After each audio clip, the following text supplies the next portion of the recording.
அம்மா இல்ல அப்பனும் இல்ல ஆறுதல் சொல்ல ஆளில்ல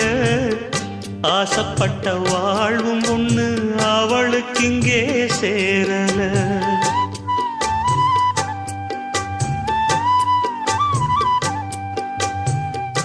ஆளான நாளிலிருந்து ஆசையும் வச்சா மாறல அந்த கதை பாதியில் முடிஞ்சு போனதையா தேரல பச்சை மண்ணு ஒன்னால பல பழி சுமந்தா தன்னால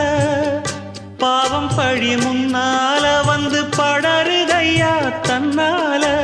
கஷ்டத்தை மட்டும் தூக்கி சுமக்கும் கன்னி இவதா சின்ன மகதா உத்தமிரத்தினந்தா இங்கே மானமுள்ள பொண்ணு ஒண்ண மனந்துடிக்க விட்டாக மறுதலிக்க வச்சா